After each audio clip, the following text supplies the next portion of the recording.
चुनाव लड़ने के लिए आपने फाइनल कर दिया कि चुनाव लड़ रहे हैं, या फिर पार्टी की टिकट मिली तो ही चुनाव लड़ेंगे? अब वो काम करवाने क्या है, चौधरी देवीलाल के नाम से उसकी रॉयल्टी खा रहे। मैं तो ये मानता हूँ मेरी नज़रों से कि यहाँ लोगों का शोषण हो है।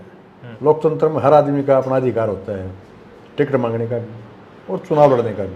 बारडा में टिकट की लड़ाई बड़ी तगड़ी चल रही है। नॉमिनेशन मैंने सुना है कांग्रेस में तो 40+ हो चुके हैं। आपको इस कंपटीशन में कहां खड़े देखते हैं खुद को? नमस्कार, मैं आपको दोस्त विनोद शर्मा, और फिलहाल हमारे साथ स्क्रीन पर एक ऐसे समाज सेवी जिसकी चर्चाएं हरियाणा में काफ़ी ज़्यादा वायरल हैं।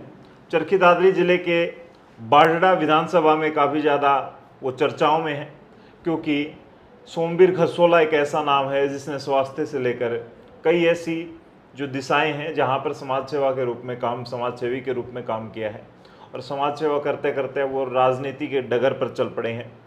पूरे विधानसभा में जब मैं आ रहा था यहाँ बारडा में, तो चर्चाएं थी कि सोमवीर खसोला अब की बार कुछ कमाल कर सकते हैं।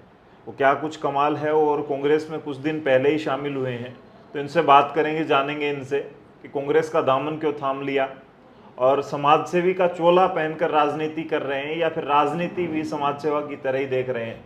क्या आपको पता है चुनाव है, और चुनाव के दौरान बहुत सारे नेता आपके पास आते हैं, उनकी मंशा भी आप समझते हैं, और उनके आने वाले वक्त की जो सोच है वो भी आप देख परख लेते हैं, क्योंकि जनता से बड़ा कुछ नहीं होता। तो खसोला साहब, आपका बहुत बहुत स्वागत है। धन्यवाद जी, आपके दर्शकों का बहुत बहुत धन्यवाद। राम, आप चेयरमैन भी हैं मैं क्रेशर एसोसिएशन का, Haryana crusher and mining association का प्रेसिडेंट हूँ पूरा हरियाणा का। अच्छा, हाँ जी। तो कितने साल से इस फील्ड में आप काम कर रहे हैं चेयरमैन साहब? ये इस फील्ड में मैं माइनिंग कैसे कर रहा हूँ जी 2006-07 से। समाज सेवा की कब से दिमाग में आई? देखो, समाज सेवा की तो आप सही मायने पूछो तो एक कोरोना काल आया था ना। कोरोना में हमने जैसे खूब काम किया था, वो तो मजबूरी थी उस टाइम। तो हमने समाज सेवा की क्या, ये मजबूरी थी कि जो लोग थे, जहाँ मजदूर थे बेचारे, जो दुनिया में हैंड टू माउथ हैं, जो डेली कमाते हैं दिखाते हैं, तो बहुत लेबर घर से बेघर हो रही थी। उसको हमने खाना, राशन, दवाई पानी वो दिया। फिर जो सेकंड वे आई, वेव आई, तो उसमें हमने ऑक्सीजन, हमारे पास क्रेशरों के ऊपर ऑक्सीजन के सिलेंडर की कमी नहीं होती। हमारे एक क्रेशर के ऊपर 10-10, 15-15 सिलेंडर होते हैं। तो हमने वो सारे सिलेंडर और ऑक्सीमीटर हमने डोनेट किए, सरकार को भी किए। वो सारे हमने पूरे, आपको हरियाणा में दादरी एक ऐसा जिला था जिसमें ऑक्सीजन की कमी नहीं थी, वो ड्यू टू सिर्फ क्रेशर एसोसिएशन।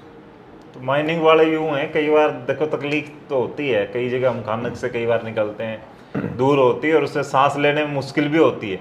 लेकिन जब सांस की जरूरत थी पूरे हिंदुस्तान को, हरियाणा को, तब आप लोगों ने सांस भी दी है, राहत की सांस। आपने बताऊं कि हमारे उस टाइम के जो डीसी थे जोगपाल जी, आप पता कर सकते हो पूरे हरियाणा में सबसे ज़्यादा ऑक्सीजन अगर अगर कमी नहीं थी तो दादरी में नहीं थी। और हमने इतनी ऑक्सीजन प्रोवाइड करा, इतना काम किया हमने उस टाइम में। तो उस टाइम नज़दीक से देखे कि लोगों में भारी दिक्कत है। तो उसके तहत फिर जैसे जैसे हमने काम शुरू किया, तो वो है वह हम एक इंसान के नाते हमारी भी कुछ इंसानियत बनती है कि हम भी समाज के लिए कुछ करें। उसी के तहत चलते चलते चलते चलते फिर आपने पता है, जैसे आप समाज में जाओगे तो आपके पास और भी कोई काम आएंगे, और भी आएंगे, और भी आएंगे, क्यों बहुत लोग दुनिया में ऐसे हैं जो वंचित है बेचारे, वो नहीं जा सकते। तो राजनीति कहाँ से दिमाग में आई? पहले से ही, क्योंकि देखिए थोड़ा सा कड़वा है, लेकिन आज के दिन मैंने शुरू में ही कहा कि समाज सेवा का चोला ओढ़कर राजनीति कर रहे हैं लोग। हालांकि हर इंसान वैसा नहीं होता। तो ये दिमाग में कहाँ आया? पब्लिक की चाह है कि आप राजनीति में आए? मेरा कभी भी राजनीति में दिमाग नहीं था। मैं ही राजनीति करता तो मैं 1987 से कर सकता था। जो आजकल पॉलिटिक्स जो करे हैं, इनसे बड़ा तो 87 में राजनीति की चाह थी ही नहीं। लेकिन समाज में जैसे आप जैसे भाइयों ने जो काम किया, फिर वो उन लोगों ने सब ने दबाव बनाया, भी आप काम तो कर रहे हो, कम से कम प्रशासन और हाथ में आ जाए। देखो, प्रशासनिक काम तो राजनीति से हो सकते हैं, हम तो चाहे कितनी भी सेवा करते रहो, लेकिन प्रशासन कई बार ऐसी दिक्कत आई जब आँखों के कैंप लाते हैं, ठीक है, तो कैंप एक गरीब मजदूर के लिए, किसान के लिए गाँव में लगाते हैं। कई बार ऐसी दिक्कत आई है कि हमें जगह नहीं मिली। स्कूल जो होते हैं वो भी संडे के टाइम ना हमने जो छुट्टी होती है लोगों की, कैंप लगाते हैं हम, वो स्कूल भी नहीं मिले अच्छा काम करने के लिए। फिर लोगों ने, आप जैसे साथियों ने मुझे, आप राजनीति में आओ, कम से कम समाज सेवा करो साथ साथ। लेकिन मेरा फर्स्ट प्रायोरिटी समाज सेवा है। ये समाज सेवा चलती रहेगी, ये सदा चलती पॉलिटिक्स, रहेगी। चुनाव लड़े ना लड़े या मैं चुनाव चुनाव जीते ना लड़ूँ ना जीते। लड़ूँ, मैं भगवान से दुआ करता हूँ कि हे भगवान, देखो करना हुआ तो परमात्मा है, मेरी ये सेवा सदा चलती रहे जब तक मैं जीऊँ, चाहे मैं कुछ बनूँ या ना बनूँ। लेकिन इतनी औकात जरूर है मेरी, परमात्मा रखे, करने वाला तो परमात्मा है, कि मैं सेवा सदा जीऊँ जब तक सदाता रहूँ। तो मैं बात करूंगा आपसे, जिस तरीके से अब माहौल चल रहा है, बाढ़ड़ा पूरा सुर्खियों में, इस लोकसभा के बाद तो काफ़ी चर्चाओं में रहा है। हालांकि इससे पहले भी बाढ़ड़ा का इलेक्शन जो है काफ़ी टफ और मुश्किल होता है और लोगों की निगाहें होती हैं। राजनीतिक राजधानी भी कह सकता हूँ, यहाँ की जो पॉलिटिक्स अलग तरह की होती है।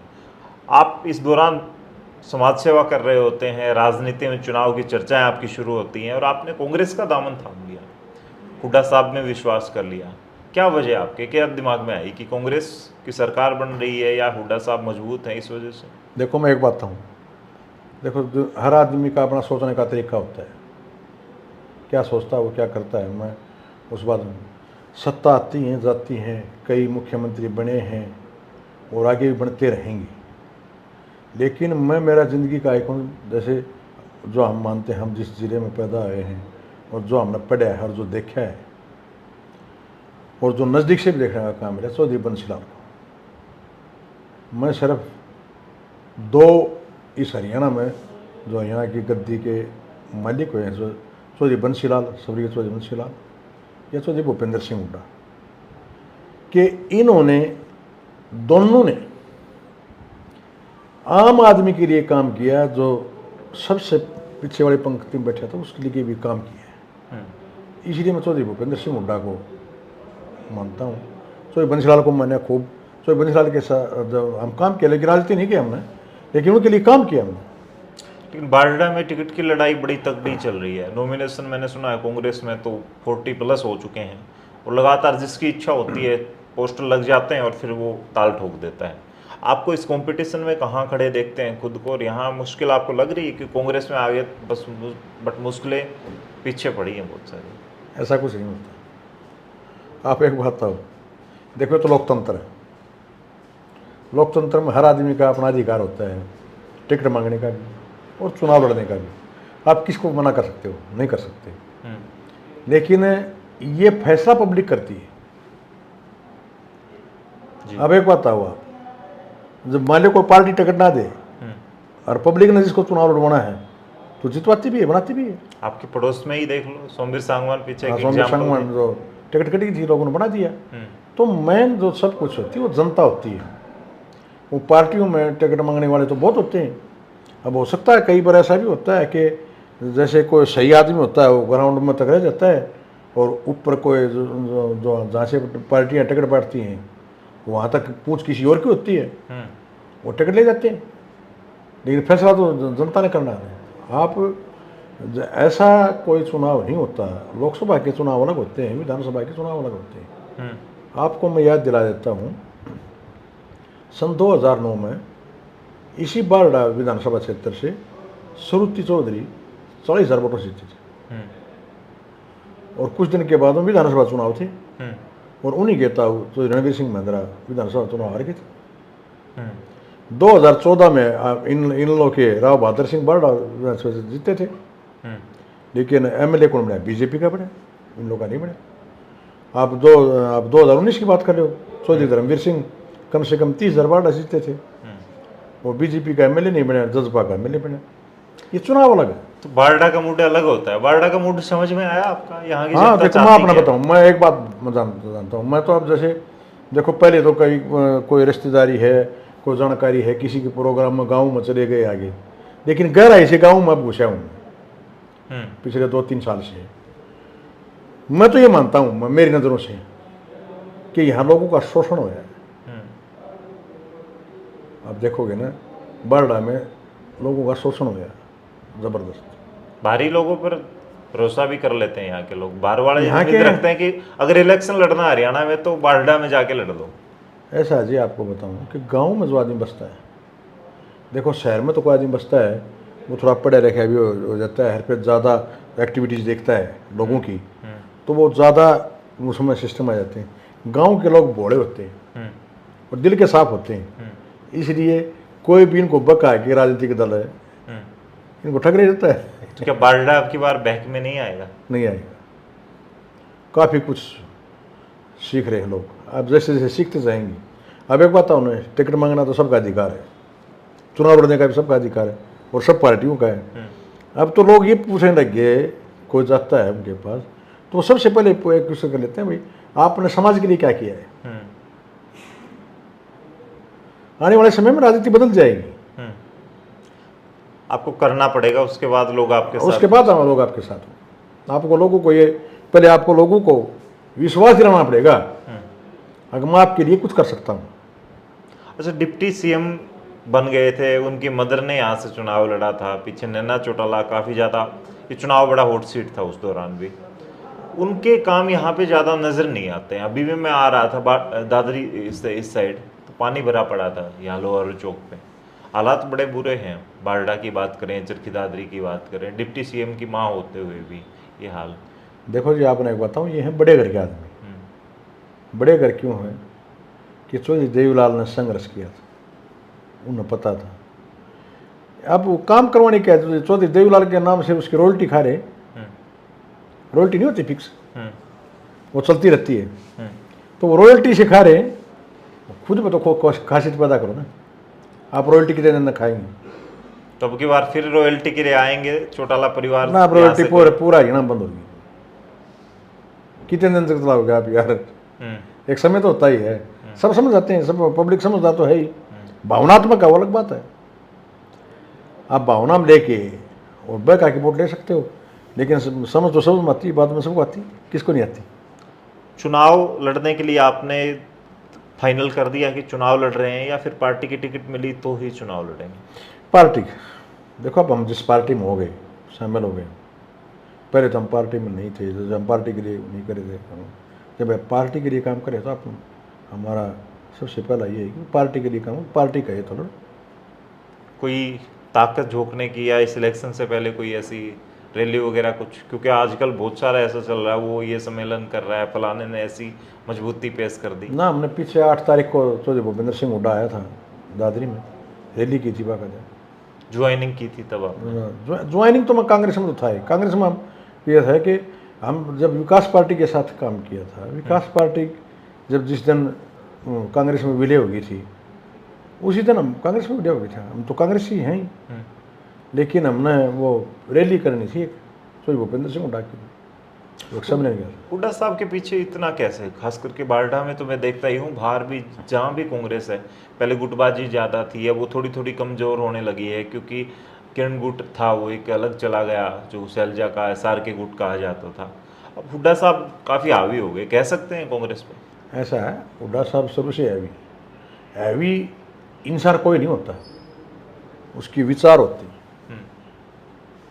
तो भूपेंद्र सिंह हुड्डा के विचार है जो उन्होंने काम किए हैं। अब एक बात है, मैं छोटी सी बात बताऊँगा आपको कि जब 2005 में चौधरी भूपेंद्र सिंह हुड्डा पहली बार मुख्यमंत्री बने थे, तो भूपेंद्र सिंह हुड्डा तो कभी ये भी नहीं कहा था मैं आपके लिए ये काम करूँगा, ये काम करूँगा। जब दक्षिण हरियाणा में एक बहुत बड़ी मांग चल रही थी उस टाइम, आपको पता होगा, किसानों की बकाया बिजली के बिलों की, जिसमें कई बार आंदोलन है, कई किसान शहीद हुए।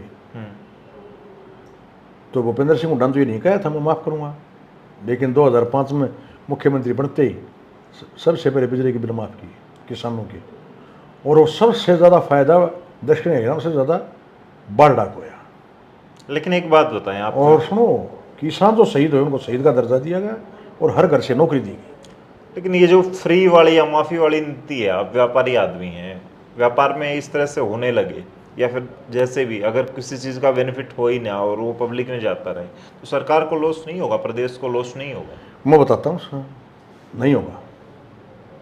अगर आप 2 वर्ग ऐसे, कर्मचारी भी आपका काम चला सकता है, लेकिन किसान और मजदूर जो इनको आता है हैंड टू माउथ को, चाहे कुछ भी हो, वो किसान है, अन्नदाता है।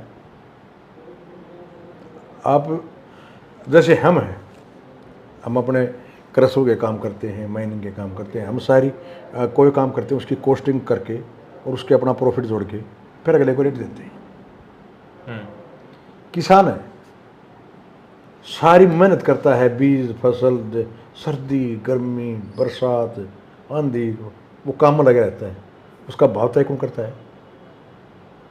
सरकार करती है। तो कांग्रेस की सरकार आई, अब तो बीजेपी अब एक बात बताओ, आप अब बीजेपी मैं वो बताऊँ, अब ये बताओ, कम से कम आप उनके भाव ना बढ़ाओ तो उनको बिजली पानी और कुछ सस्ता तो दे दो ताकि उनका भी तो गुजारा हो जाए। अधिकार तो उनका भी हो, तो नियम जीने का, किसान का, मजदूर का। लेकिन बीजेपी कह रही है हमने तो बहुत भला कर दिया, अब तो 24 फसलों की एमएसपी की बात कर रहे हैं, 23-24। देखो एक बात हूँ, मुझे हंसी आती है, ये कहने की है, मैं 10 साल से सुनता रहे। कल धरातल पर काम बताओ ये क्या है? बीजेपी कह रही है हमने बाजरे का रेट इतना बढ़ा दिया, सरसों लोगों की मंडियों से उठाई है, गेहूं खरीदने के लिए गांव-गांव में हमने मंडियां शुरू कर दी। एक आदमी, आप अगर जमींदारा करो ना, अगर आप घर ऐसे जाओ ना, तो जमींदार आदमी है ना, जब एक आदमी के 2 आदमी बनते हैं जब उनका काम चलता है। लेकिन जमीन फसल बेचने के लिए एक आदमी 1 महीने के लिए घर से बुक हो जाता है, वो अपने घर से मंडी के बीच में रहता है। आज ऑनलाइन, आज रजिस्ट्रेशन, आज फलाना, 100 तरह के पंगे ला दिए। कांग्रेस आएगी, सारी समस्याएं मिटा देंगे हुड्डा साहब, कांग्रेस मिटा देगी समस्याएं। ये तो रिकॉर्ड बोलता है हुड्डा साहब का। हुड्डा साहब ने ये बताने की भी जरूरत नहीं है, मैं ये कर दूंगा, क्यों ना करके दिखाया, प्रत्यक्ष प्रमाण की जरूरत नहीं। बारडा के लिए आपके दिमाग में क्या है? यहाँ पे समस्याएं तो आज भी हैं और शायद आने वाले वक्त पीछे भी रही हैं, आने वाले वक्त में मिट सकती हैं समस्याएं, क्या दिमाग में चल रहा है आपके? दिमाग में इसे रहा कि बाढ़ डाल के लिए कोई समस्याएं भगवान के डर से करता हूँ, समस्याएं नहीं छोड़ा। चलिए, ये कॉन्फिडेंस है एक नेता का जो समाज सेवा कर रहा है अपने बलबूते। तो एक बात कहूँगा, मैं यहाँ आधा घंटे बैठा था तो मैंने इनके विचार समझे जाने, एकदम दिल से बोलते हैं जो भी बात बोलते हैं, और ऐसे नेता आने चाहिए। हमें बोलना तो नहीं चाहिए, किसी का फेवर हम दिखाते नहीं है, लेकिन बस इतना है कि अच्छे लोग हैं, उनको आप भी समझे आने वाले वक्त में। ऐसे इंसान को चुने जो अपनी जेब से ज़्यादा दूसरे की जेब के बारे में सोचे, दूसरे की ज़रूरतों के बारे में सोचे। कि समाज सेवा के नाम पर या फिर और अन्य ऐसे मुद्दे हैं जिन पर राजनीति करने के लिए लोग आते हैं, लेकिन ये जो मुद्दे हैं वो बड़े कमज़ोर पड़ जाते हैं जिस वक्त वो चुन करके चंडीगढ़ या दिल्ली पहुँच जाते हैं। आने वाले वक्त में मात्र कुछ दिन गिनती के बचे हैं, चुनाव होने वाले हैं। बड़ी सोच समझ के साथ अच्छे इंसान को वोट देंगे तो हो सकता है आपका भविष्य सुधर जाए, आपके बच्चे कामयाब हों, उस देश प्रदेश की जो स्थिति है वो बदल सके।